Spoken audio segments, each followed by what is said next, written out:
All right. Well, given that it's working and you can all see me and all hear me, I'd like to welcome you to our inaugural Tweetorial, a Region 24 educational event.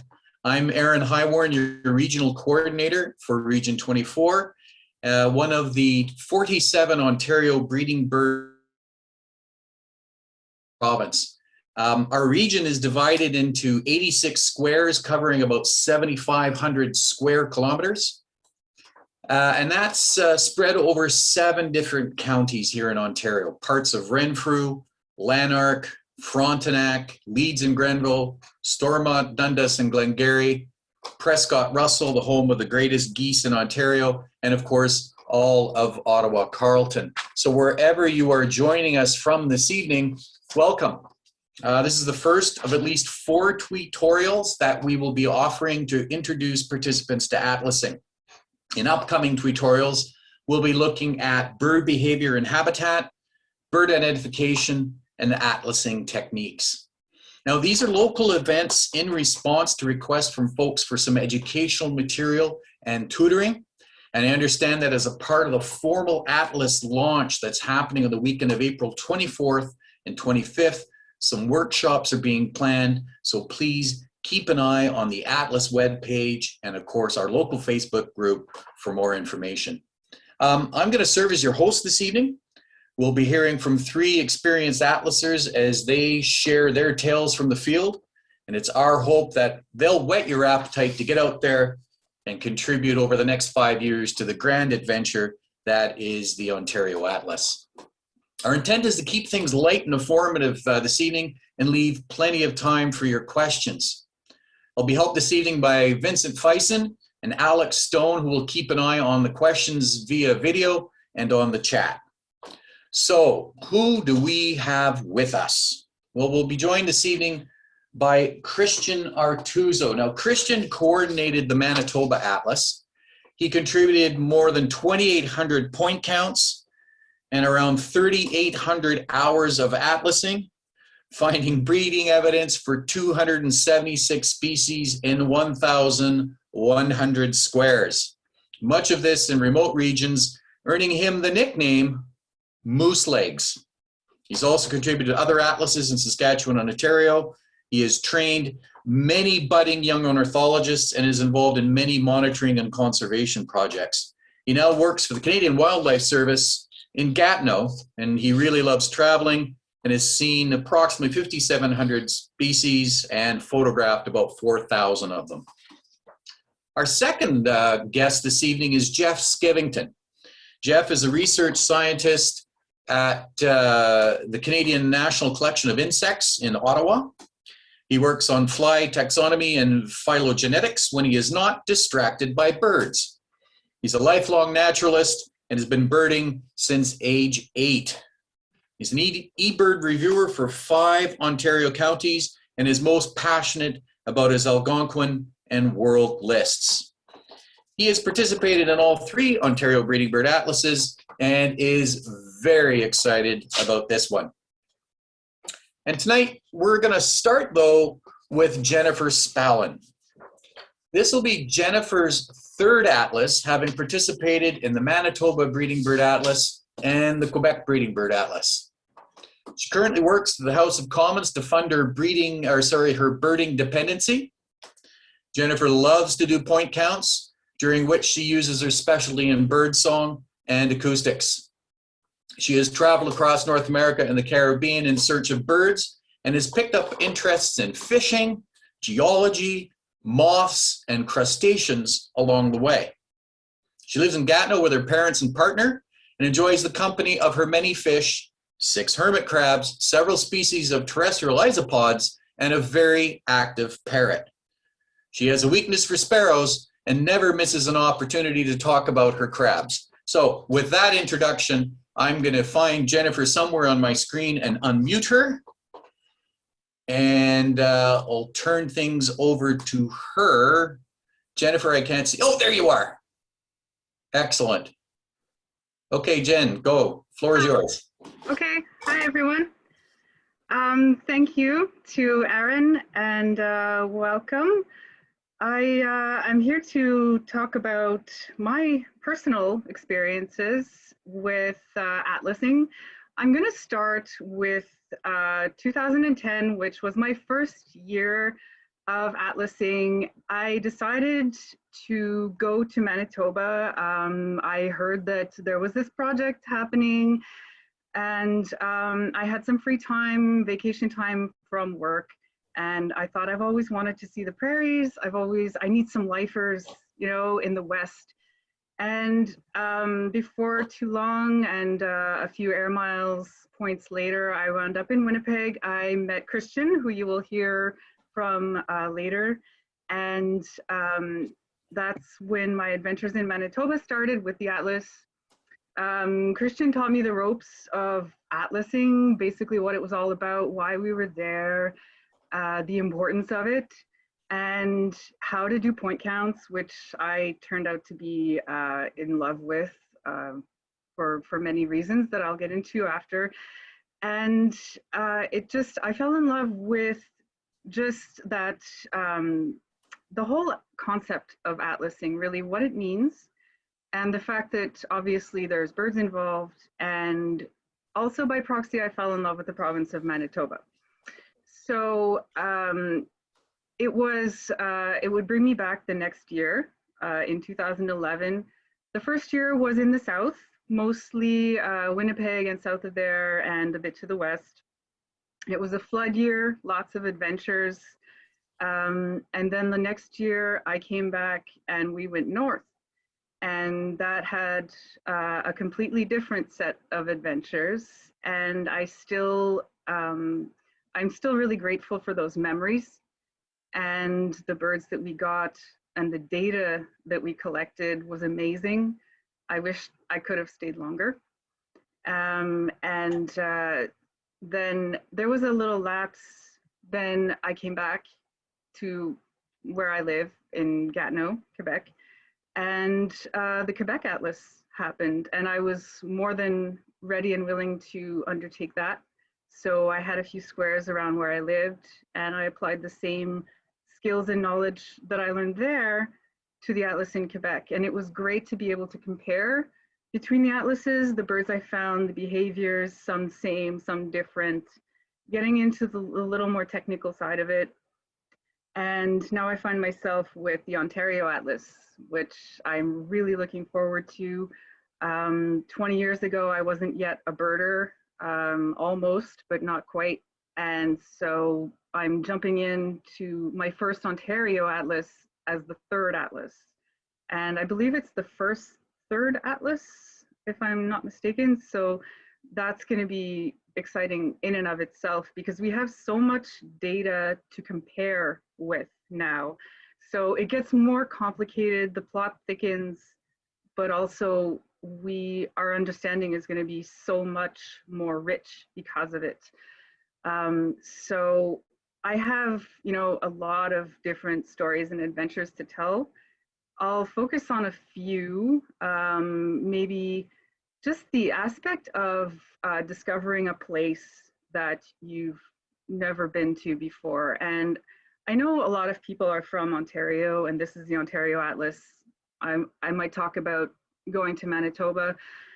I think that there's a lot of places in our very own backyards that we've never been to. So I myself, having done the Quebec Atlas, I've been a Quebec resident most of my life. I learned things about my area that I had no idea, were it not for the Atlas.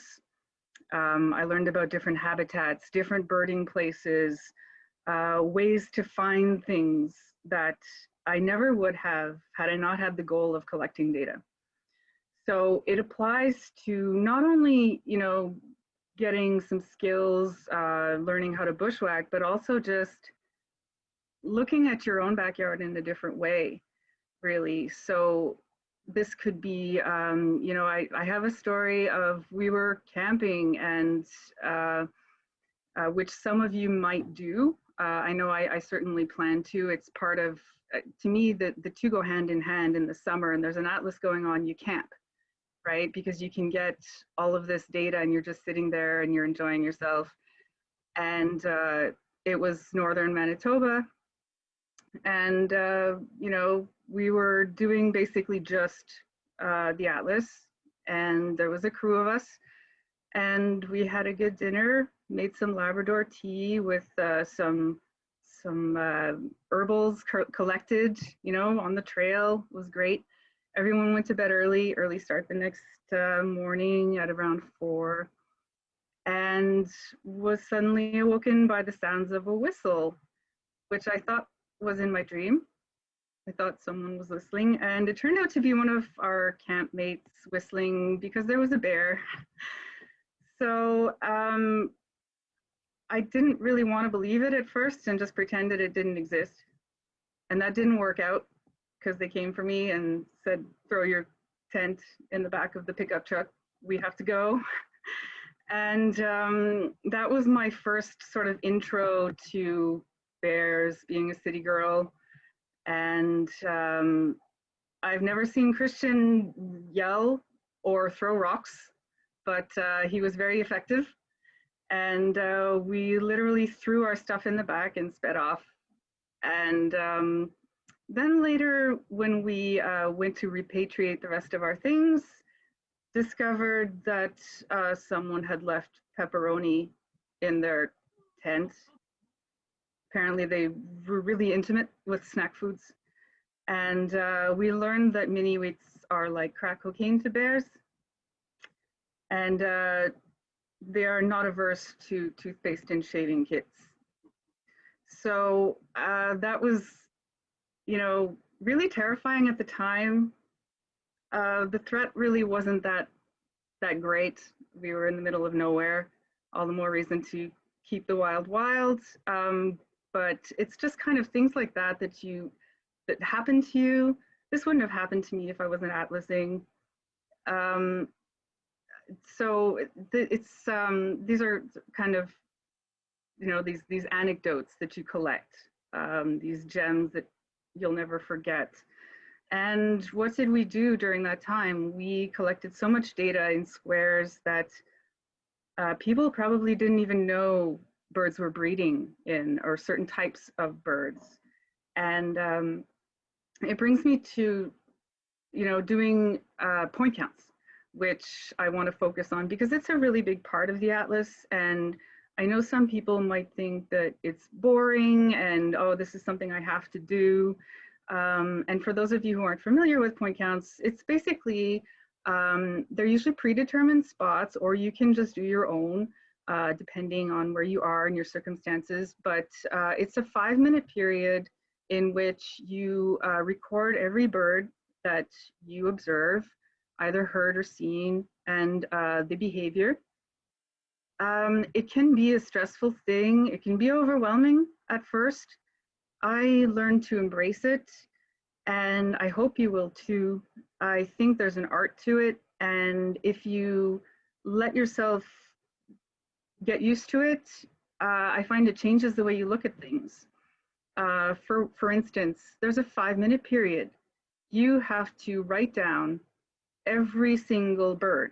Now, sometimes at 5 in the morning, everything seems to be screaming at you, and it can be daunting, and where do I begin?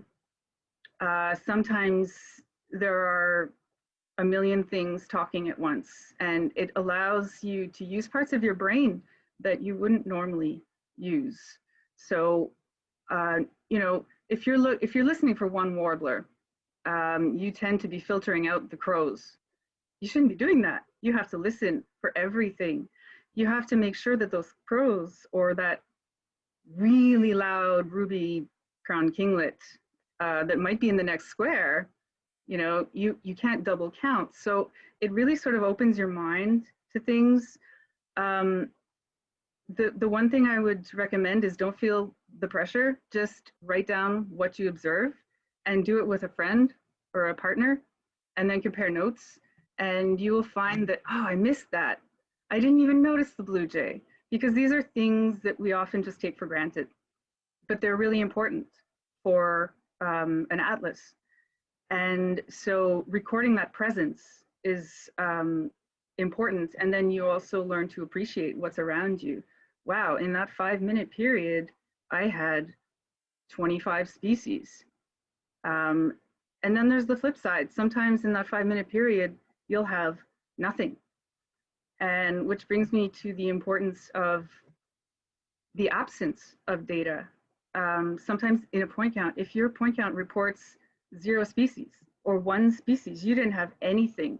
You're on the side of the road. You couldn't hear. You couldn't see anything. The cars were just zipping by all the time. That almost is more important in some cases than having data, because that's a disturbance. I did a point count in Thompson, Manitoba, and the point count was smack dab in the middle of a mine, a nickel mine that I got kicked out of, not before doing the point count, but I had 1 bird, and it was a robin, an American robin singing, and that's all I had. But the fact that there was just 1 bird recorded there says a lot.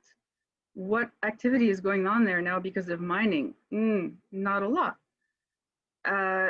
And then I got into this discussion later with Christian, and I later learned that there's studies going on about how robins can actually modify the pitch of their song because of the surrounding environment. So in order to be heard, they can actually modulate how they sing. I had no idea. This kind of blew my mind. And so it's like these little tidbits that I never would have known, and I'll never listen to a robin the same way now. I'll certainly never look at things the same. Christian will later talk about how it changes the way you see things. I look at behavior now. If I might get Aaron to turn to a photo, I'll turn to photo 9. I was looking for oh, that's okay. Yeah. So there's a flicker. I was looking at this flicker singing, he was drumming, and then I saw him do this weird thing. He had his head next to this pole, and he almost looked like he was trying to get intimate with it. And then, so if you go to photo 10, the next one, he was actually doing something that sorry, I'm just trying to get the next photo. Oh. Am I frozen? Oh. So Aaron, if I could get photo 10.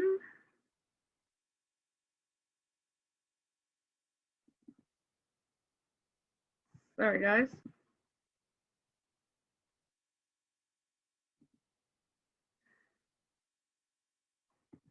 There we go. So he was listening. He was listening for bugs. That's something that woodpeckers do.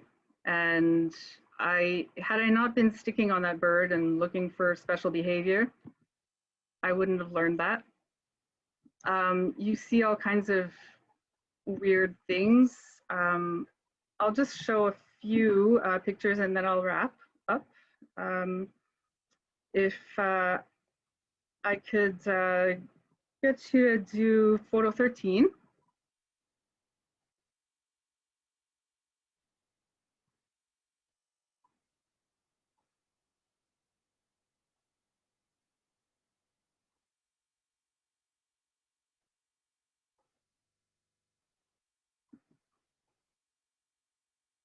Okay, so there's normal, where you normally find, there's a field, nice, feeding. Now if you go to photo 14, always looking for signs, not so normal, still feeding and very successfully. And you always start to look for these things. I see a robin, what is it doing? What is it doing? if I were to go to, for example, let's see, photo 16, well, a grackle carrying food. So this is kind of like a gimme, right? Where is it carrying it? You know it's not going to eat it itself, so it's taking it somewhere. That's an instant follow this bird. And the nice thing about the Atlas is you have an excuse to follow the bird. You don't have to move on. You can stick with it, be a detective, enjoy what it's doing or not doing. Sometimes it'll take you to weird places. It'll take you in the middle of nowhere or mines. I think if I could get photo 12.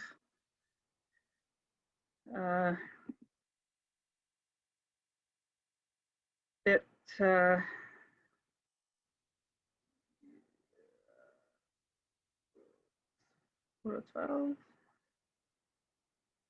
Is that working? Is that 12? No, it should be the kingbird. Oh, I'm sorry. There's 12. Yeah, electrifying places. There's number yes. 12. Yeah. That's electrifying. And how about we show number 4?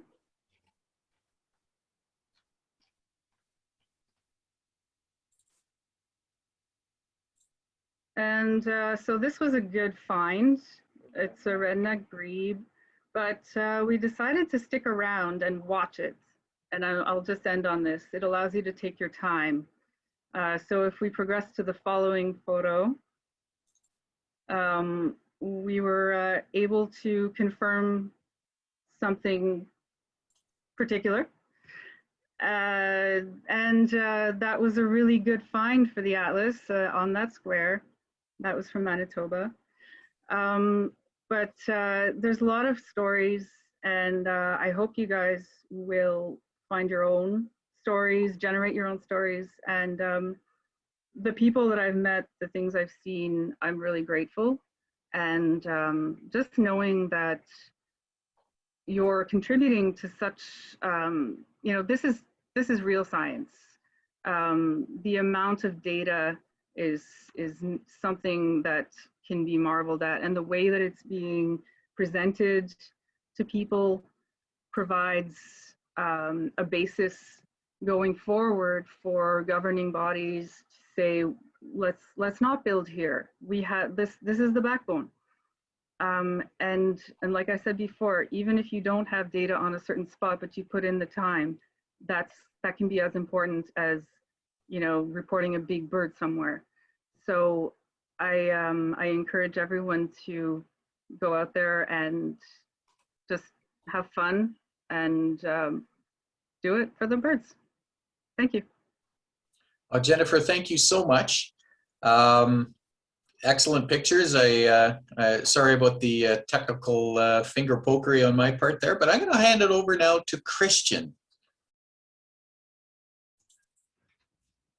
Hi, Aaron, if you could just pull up that PowerPoint as I start off here, and the first thing I want to say, folks, is we were kind of hoping this would be a little bit interactive, so feel free to type a question into chat, or if you want to wave your hand vigorously at your camera, maybe one of us will spot that, and you can ask questions as we go. We have things. We had a little bit of feedback at the start there. I think you probably all heard the feedback. So we had to. Okay, Christian, is that working? Yeah, I Awesome. can see it, and everyone else can see it. So anyway, do try to get Vince's attention or Alex's attention and ask a question as we go. You don't have to wait for the end. I saw some people applauding for Jen's presentation there, and it's just a shame we couldn't hear them, Mike. But so Yeah, and Jen, I have to say, firstly, I'm sorry. I'm sorry for the bears and sorry for the mine. Why sorry? I was glad you were doing it, not me. The bear incident came probably about a couple of hours after I gave everyone a lecture on making sure that the food is inside the cab of the truck, not the bed of the truck.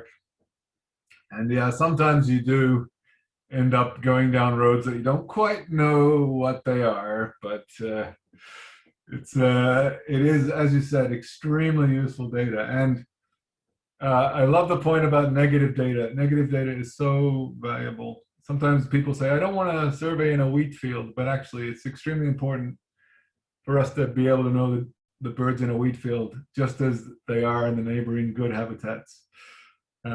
So that's an awesome point and something that atlases do. And actually, Jen already talked about learning bird behavior, but so I kind of, I don't need to go into this very much at all, but this is one of my absolute favorite things about atlasing is just taking the time to watch birds and learn things. Like you even look at a chickadee a little bit differently when you're atlasing. You're kind of saying, you know, what are you doing? Are you nesting? Do you have a partner? Are you you've got a little bit of fluff, are you gonna take that somewhere? Or if it's a migrant species, you're constantly asking yourself the question of, well, are you on territory or are you just moving on and here today, gone tomorrow? I can see a question coming in there. I'm just gonna try and read that actually. Okay, I'm gonna get to that awesome question, Gene. I will get to that. I will get to that in 4 or 5 slides, and if I don't, remind me. So you really do learn to study behavior and learn your birds in a different way. Obviously, when you've got something like a male spruce grouse that thinks your knee is very attractive, like this male did, then you know what they're up to. But even most common birds, when you're atlasing, it changes your birdie experience, and I think it makes you a richer birder for it. And it's one of my favorite things I love about atlasing. Now you probably, at some point, when Aaron gets onto the technical tutorials, will learn about things like safe dates. And that's just another really great thing about atlasing. So you sort of learn when things start nesting. Like one of the questions I get asked most often even when I'm presenting to school children or professionals, doesn't matter. One of the questions I get asked most often is, when does such and such a species start nesting? Or when does such and such a species show up in Southern Ontario, or blah, blah, blah. In my case, it was usually Manitoba. And the process of atlasing, you really learn that well. You really get to learn what the safe dates are, meaning when you know confidently that you're in the breeding season for the bird. And when you should ask yourselves questions, well, this is a bit early, but what behavior am I observing? If I observe behavior that's really strongly indicative of nesting, then maybe what I've done is I've just documented early phenology. And that's super interesting. And I can tell you that safe dates constantly get refined because atlasers keep finding new information. And they'll probably never stayed the same between the first atlas and the second atlas, and I'll wager they'll probably be different after the third Ontario Atlas as well. There's so many different things about the time of year, the bird's behavior, and of course you learn associations with habitat. Especially if if you're thinking of a square, why don't I have such and such a species in my square? You start to look at habitat and say, oh, okay, well, I saw this bird in this place. Maybe I have some similar habitat in this square or not. So atlasing is really great for broadening your experience with bird watching and really changing it. I think it really gives a lot of depth and a fantastic learning opportunity. And Aaron, if you want to hit the next slide for me, and I will get to the point count question after a series of slides. I haven't forgotten that good question. One of the things we collected a lot of great data in the Manitoba Breeding Bird Atlas. I am very proud of all the data we got, but we also attracted a lot of young talent, and we trained up a lot of people who have great careers. So you may recognize Alex in this picture here. I have to say, Alex, I think we may have frozen. Alex maybe forgot about Manitoba and gloves, but it looks a little cold. But you know, we managed to get Alex out to Manitoba, and of course now look at all the great things he's doing. And then the next one, you probably see if you can recognize it as Aaron flicks forward. See if you can recognize. There's two pretty prominent Ontario birders in that photo. You probably know John Ruddy and Brett Freed. They're kind of, Brett is beside me, and then John's over on, it'll be the right of the photo or your left. So John also came to learn atlasing in Manitoba, and it was a great privilege and a lot of fun training John. And of course now he's a professional. And Brett's a fantastic birder and bander, and also a professional. And if they go to the next one, you'll recognize somebody else, I think. That's Amanda Wercio, who is another one who came and trained in Manitoba.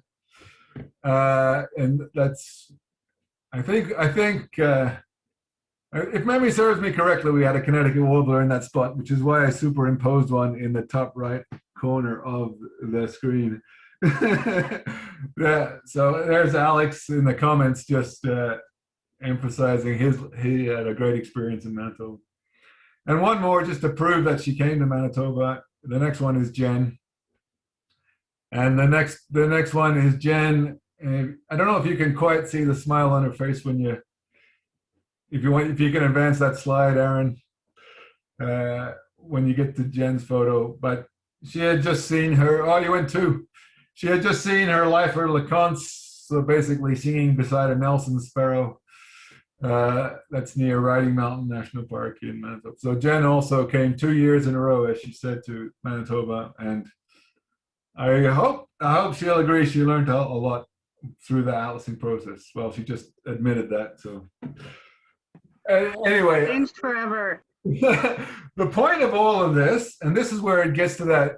This is where it gets to that question, Jean.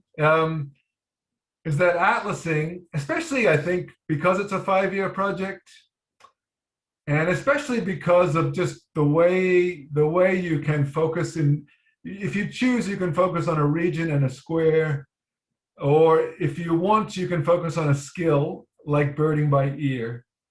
And as Jen mentioned, and I am really keen on birding by ear, and I did also, I don't know, I've done over 100 different training courses on birding by ear in Manitoba. And one of the other things I'm really proud of with the Manitoba Atlas is we had people start as relative beginners in year 1 of the Atlas. And now they are point counters. As Jen said, mentioned the importance of point counting. Now they're doing the breeding bird survey. And so they're regularly committing to the breeding bird survey. And among the many other things I do for conservation, I sit on CSIWIC, that's the Committee of the Status of Endangered Wildlife in Canada. I'm on the Bird Specialist Subcommittee of CSIWIC. And we're the ones that have to make decisions around whether a bird is endangered or threatened or special concern and all of that. And so we're constantly looking at trends of birds. And the backbone of that is the breeding bird survey, which has been going since the 1960s, the mid-1960s, especially since 1970 in Canada. And it's all volunteers. It's all volunteers who are going out point counting, contributing that data that we are able to say things like species X has declined by 30%, and therefore we should list it as threatened, or so on. And atlases are another one of those amazing data sources which really inform, especially our knowledge of distribution, but also our changes over time. You know, this is the 3rd Ontario Atlas, so that's enormous power to say what has changed in a 40-year period from Atlas 1, 20 years to Atlas 2, 20 years to Atlas 3. That's an enormously powerful data set once you start getting into a 3rd Atlas. In Manitoba, we needed the baseline. We didn't even have the baseline, so we did our first atlas. But Ontario is on number 3. So these data sets, I can't underscore enough just how amazingly important they are.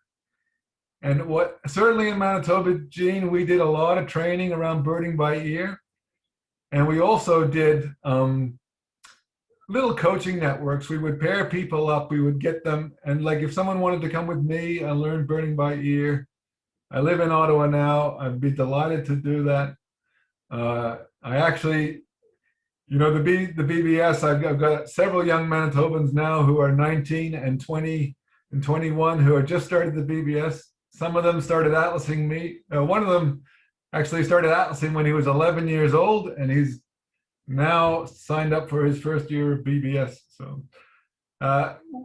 you know, we can help you. And I found that a lot of people who started, if they started focusing on birding by ear like Jen did, then by the time you get to, I mean, Jen did it very intensely, and you can get there in a couple of years, but you've got 5 years. By the end of it, you'll be ready to point count. So even if you don't point count in your square in years 1, 2, 3, 4, maybe you could think about it in year 5. And even if you're not comfortable in year 5, you could pair up with somebody else and get your point counts done in your square that way. And you'll get there eventually, everybody in their own time.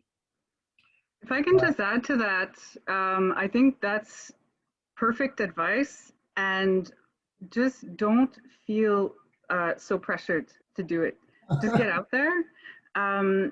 There's no point count that's ever going to be 100% perfect, I think, or very, very unlikely anyway. Anything with a lot of birds going around, you don't know if it's 40 or 41 gulls, you know, but you're going to put 40x or whatever.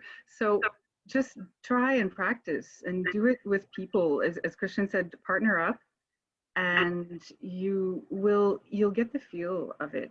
Don't be daunted by the fact that you have to write things down. It's practice. And for me, I'm more audio. So for example, when I was doing a point count with a partner once, and they said, why are you looking down? You're not looking at the birds. Well, I missed a great blue heron flying over because I was too busy listening. So it really involves more than one specialty. If I specialize in acoustics, that doesn't mean that I'm just going to be listening, or I should definitely not just be listening. I have to make sure that, okay, I put that bias aside and I make sure that I'm getting everything, which that just makes you a better birder all around at the end of the day. So, you know, the more you do it, and then the more people that you do it in the company of, you're just getting different perspectives, and that will imprint on you, and all of a sudden you'll start seeing and hearing things that you never did before because your radar has expanded. Yeah, that's awesome, Jen. I hope that answers Jean's question. There's also a question I noticed from, I think it was Lynn, about repeating point counts. You don't need to repeat them. Jeff, do you have any advice on that, actually? I'll try to put you on the spot here. Yeah, sure. So only the first time the point count's done is counted. And so if you do it a second time, they'll ignore that data. You can see the benefit of doing it twice, right? Because if, you know, you could take maybe the better year, or if a different person does it and finds more because they're a better ear birder, maybe that would be better. But the bottom line is it's the first one that's done counts. So you need to pick a day to do point counts when the wind is low and the weather conditions are good. They have rules very clearly written out in the manual about times you can do it. It's up to something like 5.5 hours after sunrise. And then it's really neat when you're out, you'll notice that the song falls off. This is the sort of thing you notice when you're atlasing. It's just like boom, 10:30, and the song's gone. And that's when you can't do point counts anymore after that. So. Yeah, if you're keen to do more point counts, please do more, but you talk to Aaron and spread your skills around. Point counts are not for everybody. And if you can do them, we need you. And if you're willing to travel a little bit further to do point counts, then you're just a hero in my book. I think Alex or Vince, let me know if we've missed any of the questions as we go. And Aaron, can you advance the slide? I'm just gonna sort of try to quickly wrap up a little bit here. But yeah. So like I mentioned, distribution, I would say in Manitoba, we basically rewrote the range maps for half of the species or more. That's a bit harder in Ontario because there's a lot more people. Manitoba has just over 1 million people. I think Ontario is over 13 million people. But anyway, it's nonetheless, you can actually see the difference, and you'll notice range maps change. Every edition of the National Geographic has my name in small print at the back because I constantly corrected the Manitoba maps, and most of it, of course, is things like the Atlas. So just hit it one more time, Aaron. I'm sorry. I thought I took out the animations, but that was just a comparison of the birds of Manitoba range map for black and white warbler. And as you can see from the Atlas, we found them all the way to Hudson Bay, actually, all the way to the mouth of the Nelson River. And there's a lot of species where the range map extended by hundreds of kilometers. And if you want to go one step further, one slide further, you get some amazing finds when atlasing. You're so intense. In Manitoba, we actually added 5 new species, and just before I shout them out, see if you can identify the 5. One of them is the golden eagle, which is not a new species, but it was we found confirmed nesting for the first time in over a century in Manitoba. So that's the 6th one here. But if you can figure out the others, and one of them's a bit tricky because it's in a juvenile plumage that you won't see very often, but they are Western Tanager, which we confirmed nesting, snowy egret, which we had, I think it was only the 2nd nest in Canada, but we had what was the 1st in Manitoba, black-headed grosbeak, long-tailed jaeger. We actually found several nests in Manitoba, and they weren't known to nest in Manitoba. That bird, these are all my photos, and that bird practically took my head off, which is a pretty good indication you're close to something precious. And then the top right-hand corner is the Mississippi kite. You probably heard about the Mississippi kites that came to nest in Manitoba, and so that was just phenomenal to have nesting Mississippi kites, and that was actually the last year of the Atlas. And there's a bunch of other stuff. If you go to the next slide, Aaron, I'm not saying you'll necessarily find great birds every time you're atlasing, but you always find something a bit interesting. And sometimes you find really good birds. I think Alex, if my memory serves me correctly, I think Alex found his lifer rock wren in Manitoba. Was that? Yes. Okay. We were atlasing. We were doing a training exercise in Riding Mountain National Park, and as we walked out after a long morning, there was a rock wren, and then we ended up getting rock wren on the Atlas, lazuli bunting, yellow-breasted chat, field sparrow. We had a big eruption of dixosols one year, so we got all sorts of dixosols. We documented the invasion of Eurasian colored doves, so referred to by some Manitobans as the juggernauts because they've just taken over, which is super interesting that they've taken over in the West, but not in Ontario, by the way. And the East generally, and then little blue heron. We also had nesting little blue heron. So, like a bunch of really cool finds, and very proud atlasers when they found something like that. Whether it's a 1st or not, a 7th or an 8th or a 20th, it's still super exciting. And even if it's just in your square, you know, like, oh, I finally got a such and such a species in my square. You really will get to know your patch, and you really get to know your birds, it's just so exciting. Which is like that photo of Jen and her lifer, LeConte Sparrow smile there. And there is a sense of entitlement, like it becomes your square. I just got a displaying American woodcock for my square. It's my woodcock now. It's just so yeah. And you just become like this surveyor of your little parcel of land. and it just makes it that much more interesting. You just become enamored with your surroundings because now the purpose is beyond you. It's more than you. So it becomes your domain and you survey it. And well, I didn't see this yesterday. That grackle's acting a little weird. I mean, even if it's your backyard, you start to be, at the risk of anthropomorphizing things.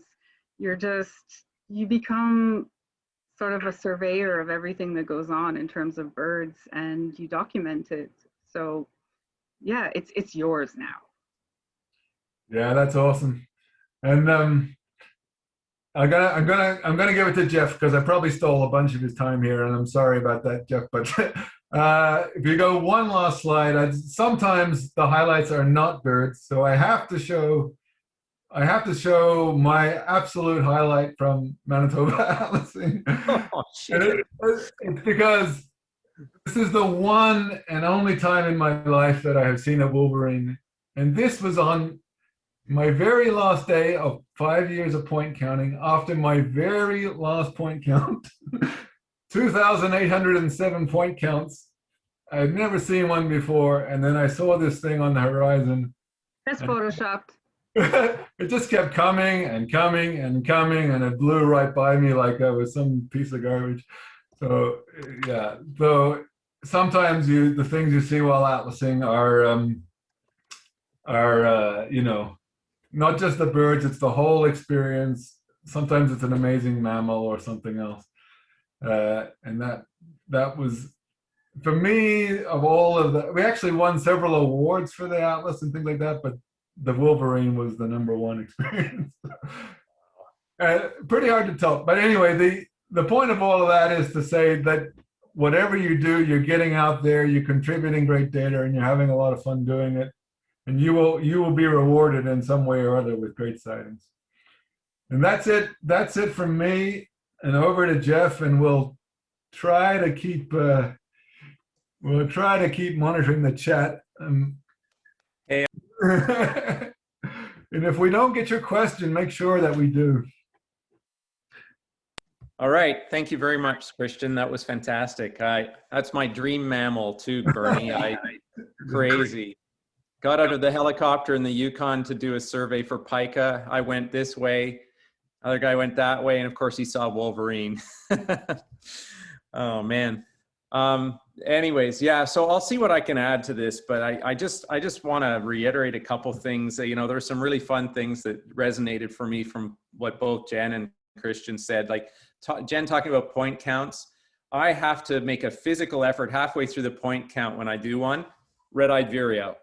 Because otherwise, I just tune them out. My brain skims out red-eyed vireos, and so I've got to concentrate on those. But anyways, it's for me, the one really, I love doing big days. I'm a big day fanatic, and it's really neat. I'll go through the spring and I won't find any rare birds, and then you do a 24-hour big day, and you're so tuned in that you find 2 or 3 really rare birds often, and that's what atlasing's like. You're always on, and it's really great. You find so much more than you would because you're listening for every different squeak to record for your point counts or whatever. It's a really different kind of birding. It's very intense and very rewarding.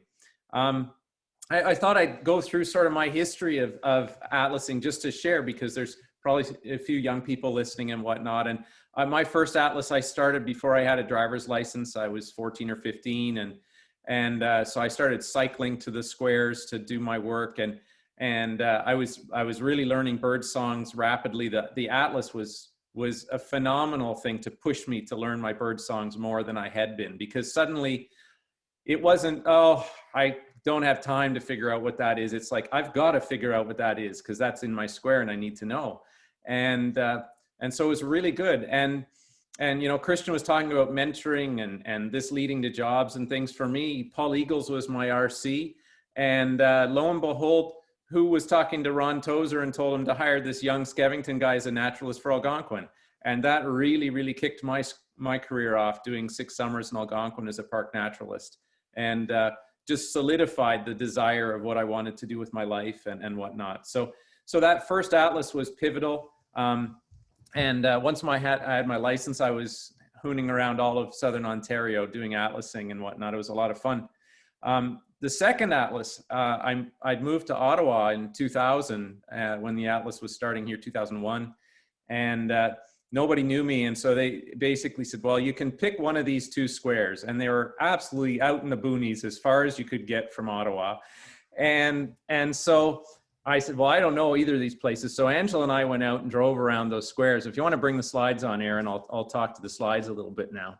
But anyways, Angela and I drove out in the one square. We didn't see much of anything. And the other square, this is in February, so we're just getting started. The other square, damned if we don't find a northern hawk owl. And this isn't the same bird because I can't find my pictures from 2000. Anyways, so it's like, okay, this is our square. You know, we're not assuming the hawk owl is going to breed, but it's like a, you know, it sort of sends you a message. Okay, we're going to do this square. And so that was Tatlock, so near Clayton. So as you go out into Lanark in the West End, and I really fell in love with this area. You know, like these guys were saying, you become passionate about birding that one area. You go back to your patch over and over. And I went back in March, and the hawk owl had a friend. And I went back in April, and he was singing and she was singing. They were duetting.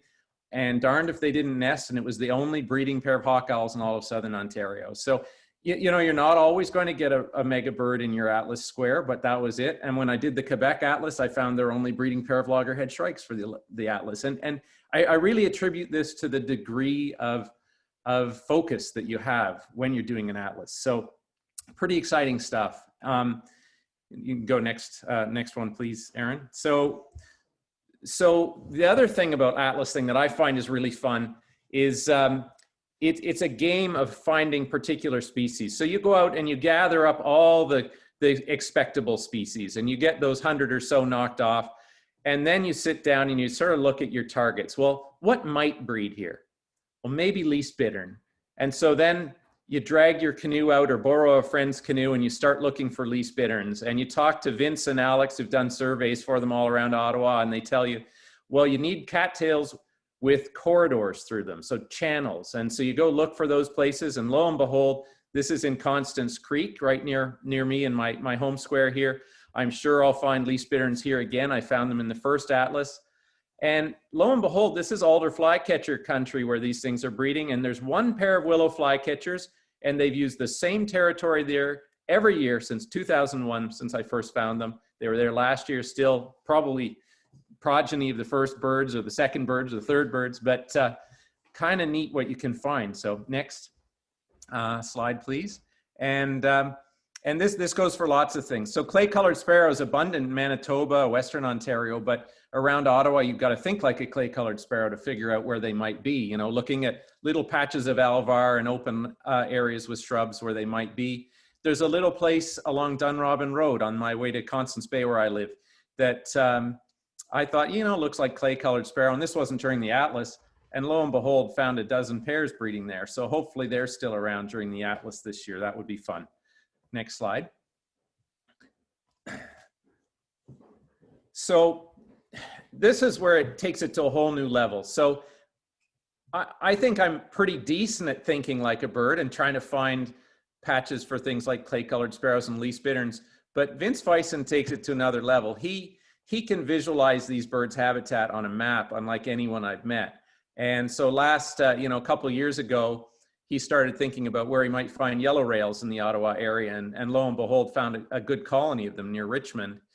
So near the Richmond Fen colony, but in a new spot. And that's really what you can do. You can sit down with Google Maps now, pore over the habitats, and start to look for things that might give you tips to where you might find these missing pieces of the puzzle for your Atlas square.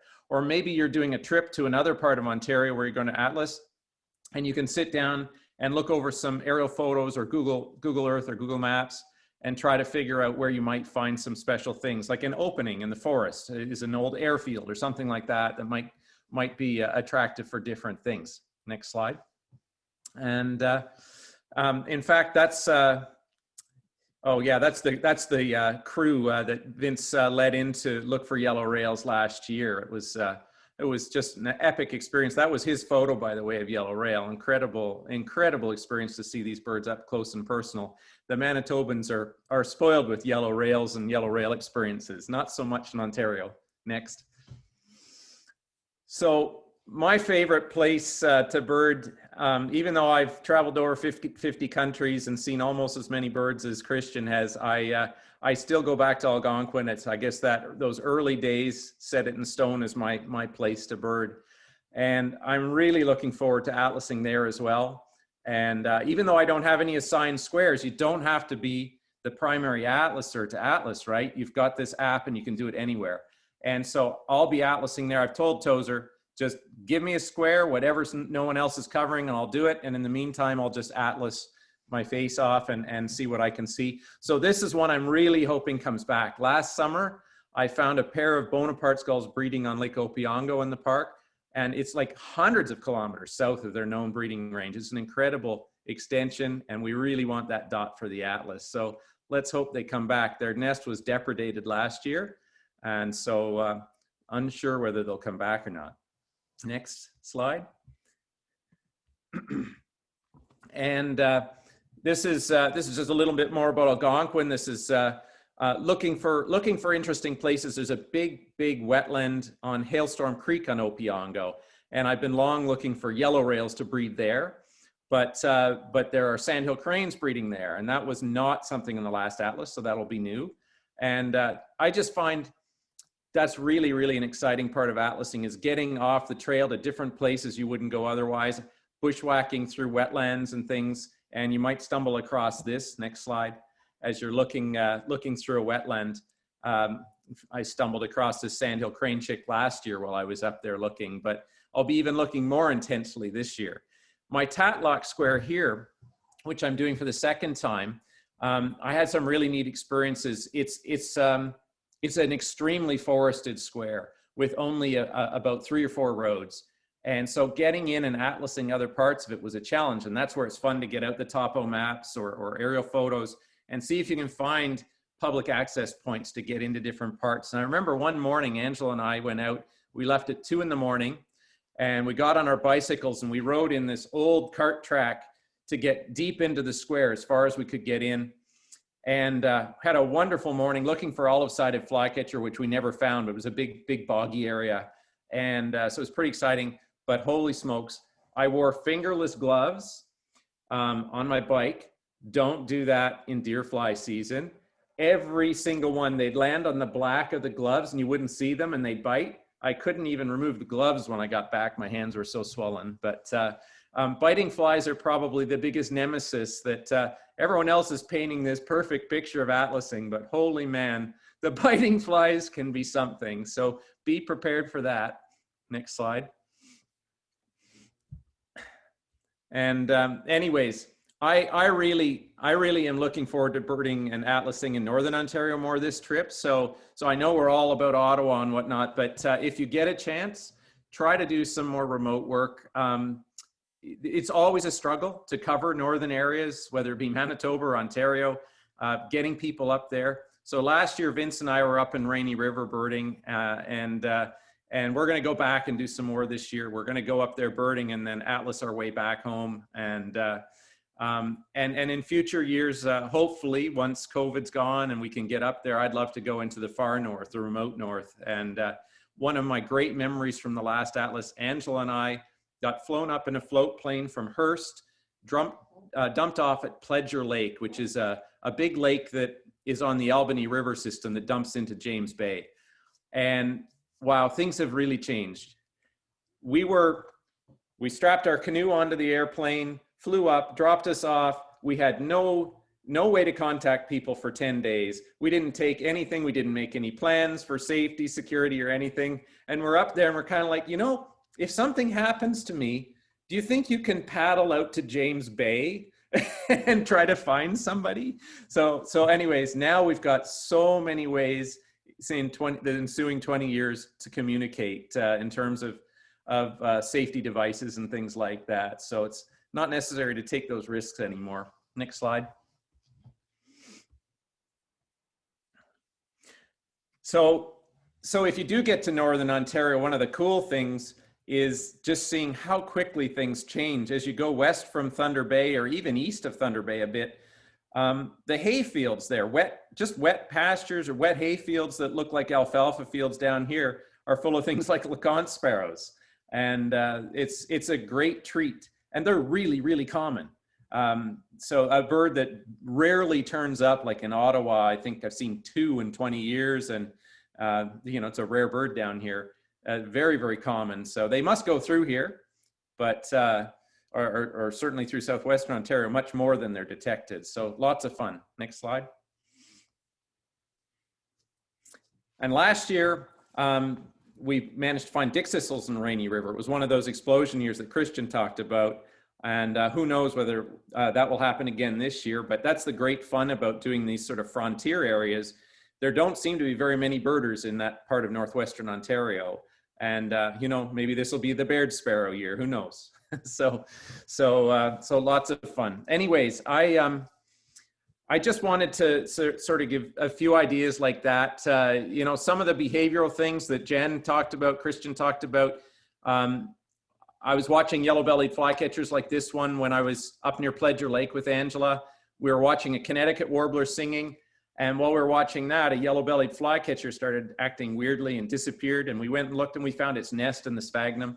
Hard nest to find. There have not been that many documented. And so you're always, everything's a surprise. New behaviors and just finding that bird that you knew was in the square, and might take you 5 years to find a pair. You know there's a golden winged warbler pair somewhere in there, but you got to dig them out. So it's a lot of fun.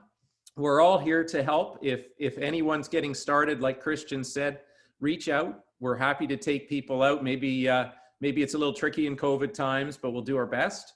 And as the years go by, it'll be more and more social, and we'll get back to our old ways of making birding a social hobby. The only thing that's a little different is when we sit down to do the point counts, you can't shuffle your feet and you can't talk. All right, so I think I'm just gonna leave it there, and we'll sort of jump into questions, and maybe we can all get back on the screen here and interact a little bit. There are a couple of great questions in the chat that Aaron or Jeff or someone might want to take. Oh, so like the one, Sam says, what does one have to do to sign up for Northern Ontario atlasing? So you can do a couple of things. You can find out who the regional coordinator is for the region you want to go to. Reach out. I'd recommend that as the first step. Probably there are squares available, and go with that. If they tell you all the squares are full, don't worry. It's fine. I mean, we like Jen was saying, it's great to find your woodcock in your square, but it's not your square. They're everybody's squares. Go in, see what you can find, and participate. It's fun. It's our square, right? Because you get to know every bird and you know every individual after a while, but for sure, everybody can participate. So start with the RC and then just go and bird it. And if you want to go far north, talk to Mike Burrell and let him know that you're interested and keen to explore the parts of Ontario you can't get to by car. Aaron here, just to chime in. If some of you are interested in the kind of big old experience of atlasing in the north and some of the adventures that you heard our three guests talk about, and you're up for that, contact me at the ottawa@birdsontario.org address, and I'd be happy to put you in contact with some folks. The Atlas, because of the pandemic situation, is frankly not looking at doing much of this in the first year.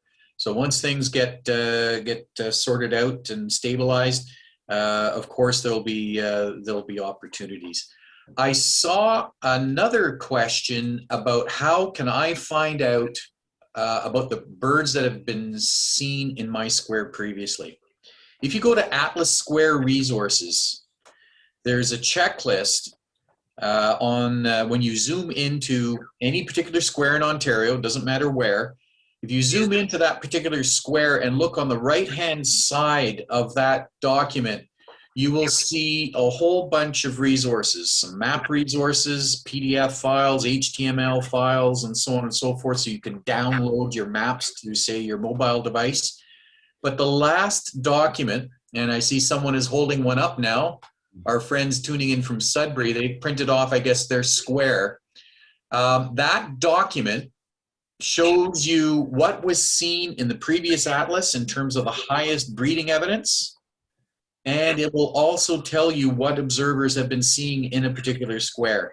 So I'm not signed into the website. It would take me a couple of minutes to get that all fired up, but what you're looking for is on the website, sign in, Atlas Square Resources, zoom into any particular square, and then look down on the right hand side, and you'll see exactly what you're looking for. The other way of doing it is to go to the page that's called Coverage Map, zoom into any square, and you'll see the squares have blue dots. Blue dots represent squares that have been assigned to principal atlasers.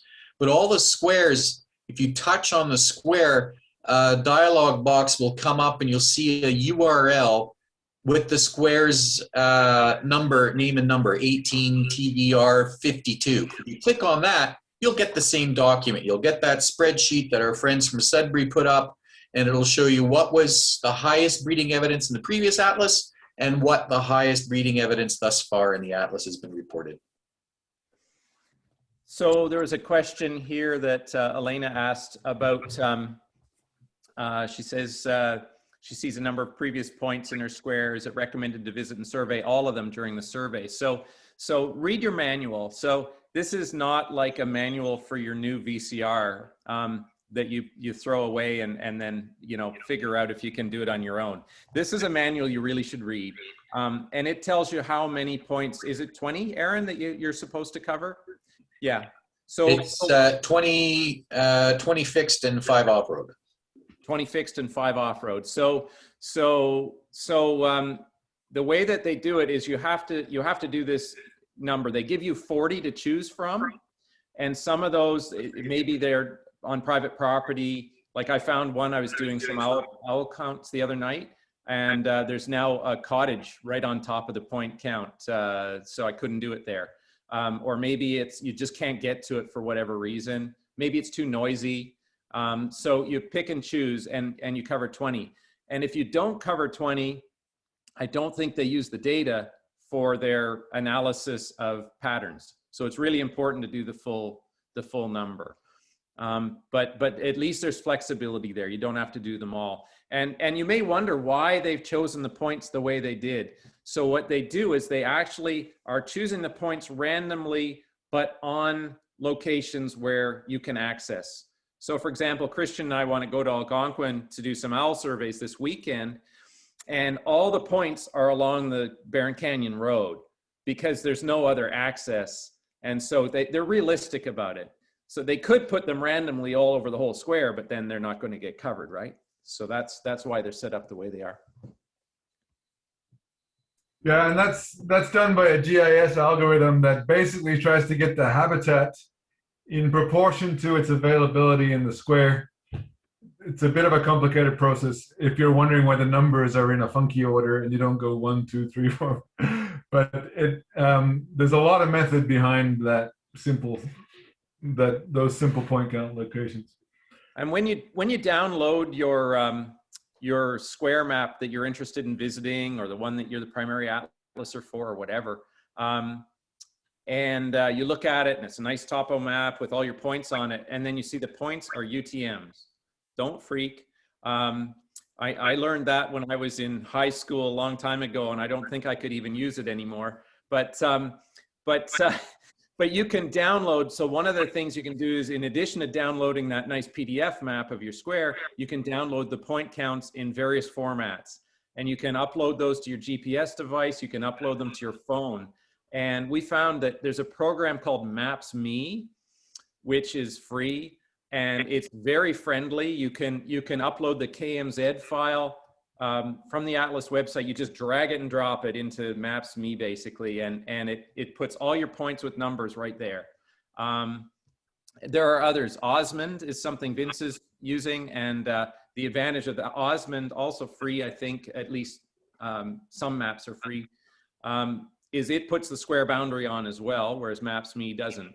Now, I thought I would be smart and use Google Maps. And I did that for my last surveys in Tatlock. And it works great.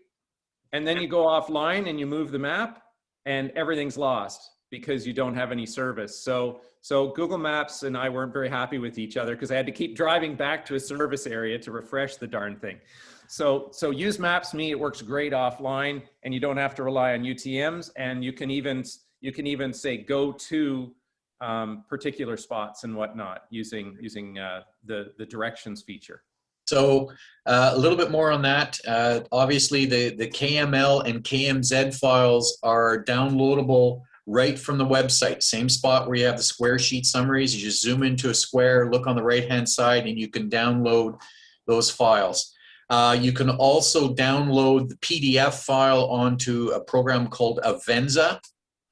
And there are videos on the Atlas website or on the Atlas YouTube channel that explain exactly how to do that. Now, Vince is working for us in the region here on maybe smoothing out ways of using some other software. And we'll explore how we can make that available, say, to folks, because using the UTM and the military grid reference system can be confusing.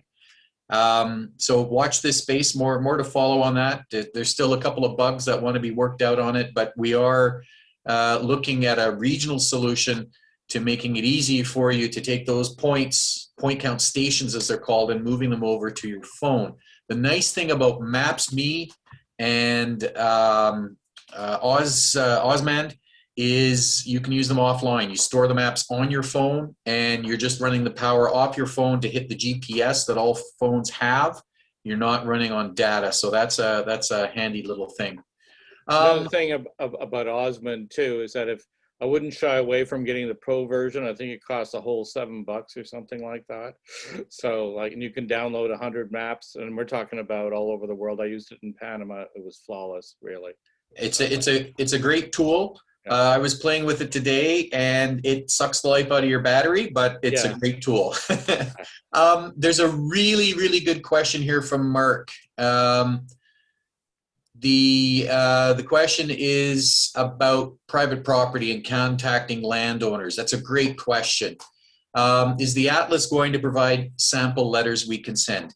Those letters are actually in the works. They're called the landowner letters.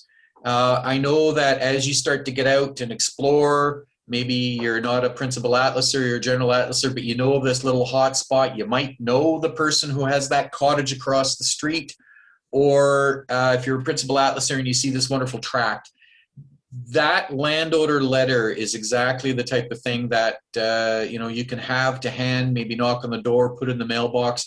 The rule of thumb, though, is don't trespass. Right, that's a rule of thumb for any birding activities. Doesn't matter if you're tempted to go wander into a field off Milton Road and go see those rare geese. Stay on the road, right? Don't trespass. So more to follow on that. I think it's the type of thing that will actually be posted on the Atlas website once it's available. Yeah, I'm surprised it's not there already, Aaron. I wrote that letter for them several weeks ago, and Cadman already vetted it. So if it's not there, it will be very soon. Yeah, thanks, Jeff. I'd just like to underscore that, normally they'll have a bunch of little pamphlets or cards or whatever. Put them in your glove compartment, have them ready, and be a good ambassador. Just stick to the public land, roads. And if you get an opportunity to talk to somebody, give them a little pamphlet or a card, and be a good ambassador for what we do. It's so appreciated.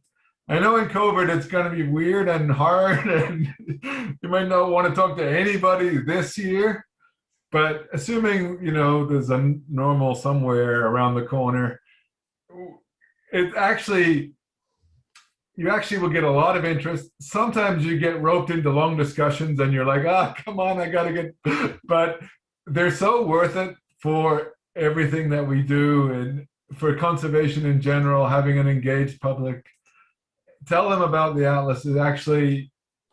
is extremely valuable. The more people know about the power of this type of thing, the better. So I know that a couple of principal atlasers have already reached out to their local community Facebook groups and said, hey, we're the principal atlasers in this little community. This is what the atlas is. You can take material that I can provide or material off the website. And I know in one instance, an individual has had 70 engagements with the local community, at least, tips, ideas, and it piques interest. Because of COVID, there's been an awful lot of folks who've embraced the pastime in different ways, and it's a bit of an opportunity. So I can't overemphasize enough the opportunity to be a good ambassador for the Atlas in particular, but the birding pastime in particular. So, also, sometimes get that weird one, which we had and I've got this bird in my backyard, which was actually a golden crown sparrow. So it's worth it. It's a really great idea. I will put it on our local Constance Bay Facebook page right away this weekend and start to get some local feedback. That's a super idea. During the last Atlas, one of the things I did that was fun was I was watching this pair of hawk owls, and I wanted to know when they fledged their young, but I was going away. And so I put a note in a couple of local mailboxes, and I said, can you phone me or email me or whatever when those hawk owls have babies on the line? And they did, and they sent pictures. And and I never saw them with the babies. I saw where they were going into the nest, that's all. So it's pretty cool. Christian, is there a story to the discovery of the Mississippi kite? Wasn't it someone in the neighborhood kind of saw something that just wasn't right? Yeah, I was seeing for a while until before the nest was discovered, one bird and then two and so on and so forth. Yeah. And they're super interesting because they've done this before. They actually did this in New Haven, New Hampshire. They showed up and bred out of like hundreds of miles north of the expected range. And in that case, they came back and bred year after year. In the Manitoba case, the chick fell from the nest. One of the birds came back the following year, but they didn't stick around. But then this past year, we had a couple of strange sightings, and then late in the season we had a juvenile bird, and nobody had found the nest. But the one that happened in the Atlas year, we actually found the nest for. So yeah, there's a bit of a strange Mississippi kite legacy in Manitoba. So yeah, I don't want to interrupt here, but we've actually very close to 90 minutes. And I wonder if there's any big burning questions that we can share with our guests before we wrap things up. Anybody have any points, questions, concerns? You can also email me at the Ottawa@Birds-Ontario address, and assuming the email works, I'm happy to get back to you as soon as I can. The real quick one to answer in the chat from Elena about, do you have to visit all of the points? You want to take that, Aaron, or me? I think Jeff answered that. Okay. Yeah, the current number is 25 for the point counts. Those numbers, they used to be up at 50. The idea was to visit the first 25, but the Atlas has done some research and realized that of those 50 count or 50 point count stations, it was usually the first 20, 25 that are being done. So the number has been reduced down from 50 to 40. The idea is to go sequentially, right? Do one, do two, do three, et cetera, et cetera. If you can't get point count station number 6 because there's a big nasty dog or there's a house there, forget it. Move on to number 7, and then sequentially it just adds up until you get your 25 point counts. I just wanted to make sure everyone was aware of the incredible Herculean effort of doing one of these. You know, Christian led the Manitoba one, and I suspect he'll probably have nightmares me saying tonight, can you imagine leading 3, Christian? Mike Cadman is on his 3rd Atlas. It's unbelievable that he's doing this 3 times. And the regional coordinators have an incredible amount of work to do. Aaron is doing so much behind the scenes for everyone that it just, you know, imagine how many regional coordinators there are and all that volunteer effort.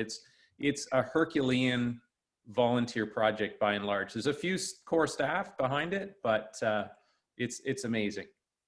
Yeah, absolutely, Jeff. And there's one last thing. If you've got a friend who doesn't bird, they can still get involved in the Atlas. We had some great people got involved either as canoeists or art. They did like graphic design and stuff for the Atlas. People got involved in so many different crazy ways, even drying food and pre-preparing camp food. You know, some of the best camp spaghetti bolognese I've ever had, all hand dried by a volunteer who didn't go on that Atlas trip. So there's all sorts of ways of getting involved, actually. Owl surveys.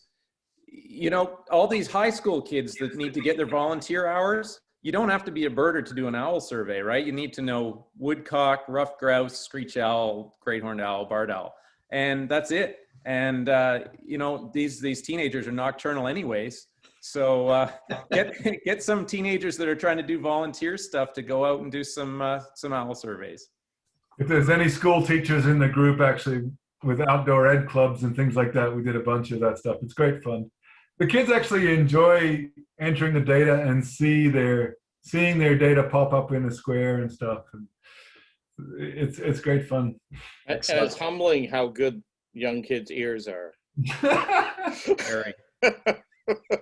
I've noticed a couple of folks in the chat have commented about either engaging local Facebook communities or inviting high school students. Of course, we must worry about COVID safety and so on and so forth, but the folks will be looking for their high school credits, and this is a creative way, right? So if there are no other questions, I want to wrap things up. I want to thank our three guests, Jennifer Spallin, Christian Artuso, and Jeff Skevington, for taking the time to share their experiences with us. I hope that you all took something away from their stories and that they inspire you to create your own voyages of discovery as you explore our region's bird life. Please keep your eyes peeled for details regarding Tweetorial 2 coming real soon. That's going to be on bird habitat and behaviors. So with that, please have a great evening and please be safe. We'll see you soon. Cheers.